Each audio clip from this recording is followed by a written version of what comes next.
Hello, my name is Bashaina Dimiran, and today we're joined by Nicholas Benson, the translator of our newest publication by Maria Grazia Calandrone. Professor Benson, thank you for being here and welcome back to our podcast. Thank you. First, can you introduce Maria Grazia Calandrone to an audience that may not be familiar with her work? Sure. Calandrone was born in 1964, and she's a prominent cultural figure in Italy. She's a director of cultural programming with RAI and a collaborator on many other cultural media programs. She's a powerful, inclusive voice. She conducts poetry workshops in schools, prisons, and in mental health units. She's won the Eugenio Montale Prize and either won or been shortlisted for other prestigious prizes, such as the Strega and the Campiello. And beyond these plaudits, she's had a great impact in Italy by telling her own life story and the story of her birth mother and father who eloped, escaping unhappy marriages, abusive in the case of her mother, in the poor south, a village in Molise. But although they managed to leave for Milan together and had a baby, Maria Grazia, they could not survive, neither socially nor economically, as outcasts, actually as fugitives, because divorce was illegal in Italy until 1970. So tragically, they left their baby where they knew she would be found and then took their own lives. Telling this story has been important in Italy. It's not that common to speak so candidly about negative things from the past, about how badly women were treated in rural, poor places. I did not know that story. And Yeah, she's published extensive memoirs about this that are coming out in English, slowly, but coming out. um, I feel like every single time I hear a fact about women's rights is always like, wow, I didn't know it took that long for that to happen. Right. Isn't it amazing? Yeah. It's pretty recent. And of course, not everyone wants those stories. Not everyone wants to hear those stories. There's nothing pleasant about them. So the booklet bears a rather unusual title. How do you pronounce it? And can you tell us something about its origin and meaning? Yeah, the title is Seed and Other Poems, with a pictograph before the words that resembles a seed in the ground. And the majority of the poems in the book are from a book entitled Serie Fossile, which means fossil series. And that is a book of love poems, which are also poems of self-realization. Each poem in the book has a symbol next to its title. She's explained the symbols as the graphic equivalent or summary of the poem. They aren't meant to be said, whereas hieroglyphs can be sounded out, pictographs are the visual equivalent of something. You could say they convey all the meaning of the poem in one concise visual that transcends its moment, rather like fossils themselves, preserving within themselves the secret of their origin.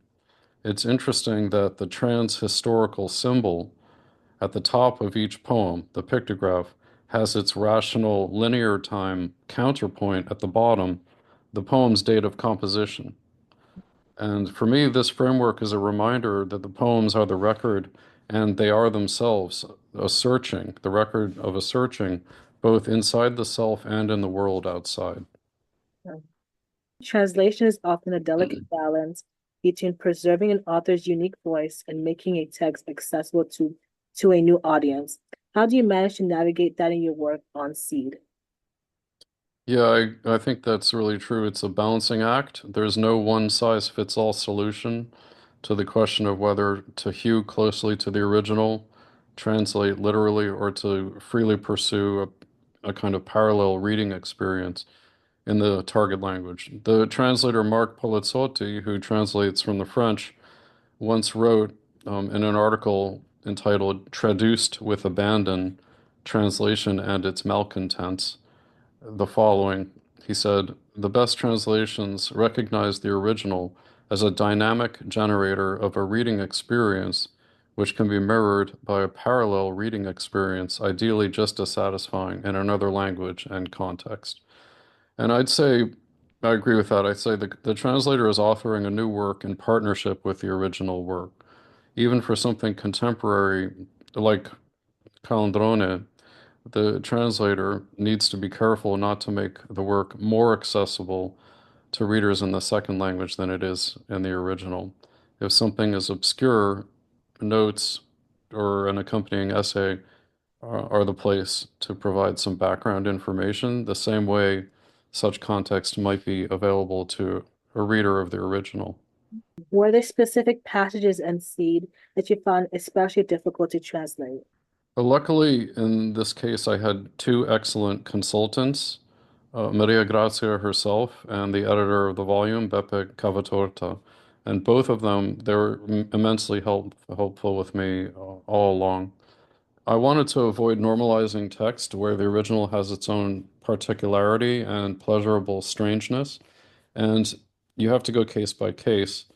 One example, which is deceptively simple, is the word alba, which appears in both lower and uppercase in the poems, and I opted to keep it just as it is in the end, alba, not translated literally as dawn, because that word in contemporary usage has completely different distracting connotations.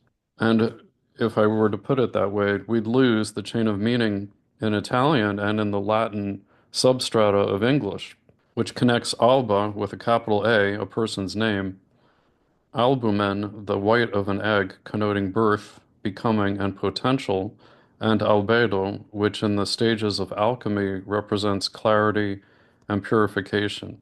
And all of those words and all of those meanings appear in the poems and are interconnected. You mentioned distracting connotation of the word dawn. I really like the way you put it. Yeah, that's just one sort of dissonant thing that can happen is there's a readily available word, but it's completely wrong.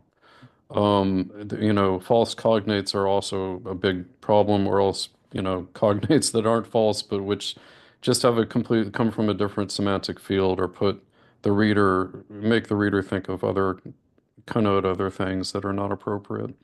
Yeah, part of, proper communication is not just finding the right word, but finding the right meaning. Yeah, absolutely. That goes to the sort of false choice between being literally faithful and actually translating, something more freely. Um, it doesn't mean if you're translating more freely that you're betraying, that you're betraying the original. You may actually be doing it more justice than you would be with the literal translation. That's an ongoing debate. There are also people who would much rather have you do a literal translation that reminds you when you're reading the translation that what you are reading is in fact a translation, as opposed to something that's posing as that's posing as being written in the language that you're reading. It's which is, you can kind of understand both sides. I don't want to read something that's written by an Italian that really all the way through sounds like it was written in New York last week. I just, that isn't quite appropriate either. So you're sort of stuck. You really have to go case by case and think about each choice you're making. What will the effect be? So, bringing on to the last question, what aspects of Calandrone's poetry do you think will resonate the most with an English-speaking audience? Well, I'd say I'm one of those people, and her poems captivated me right away. I'd say similar to the way a piece of music can be personally meaningful and charged with emotion, and you really can't summarize it. It's not a rational thing, and you have to experience it yourself. And for me, it's a book like that. It's a book of discoveries, natural and even supernatural. Fossil Series is a series of love poems that open up to the natural world and travel across time and space, inner space and imaginatively outer space. I'm going to just read you some lines as an example from the poem Insufflate. The unsustainable beauty of the world will be poured into you like the sweetest of ills, as into a sounding reed of cane, and you will amplify the splendor of the world. You will be without husk and without hindrance. So usually we think of love poems as written from one person to another, but that's not all they are. They transcend barriers. And for me, that her poems really did that for me. I did not feel like I was eavesdropping. I didn't feel like these were, um, you know, sort of confessional poems that had been, uh, embarrassingly leaked or something like that. They're quite liberating. I think they seem very liberating for her, and at the same time for everyone else. So really, an act of generosity in her part. And another strand of her poetry that the reader gets a hint of in this selection is that she uses poetry and narrative to tell stories that would be lost otherwise. She's inclusive and attentive to those society has cast out. I think, as in her life, so it is in her poems.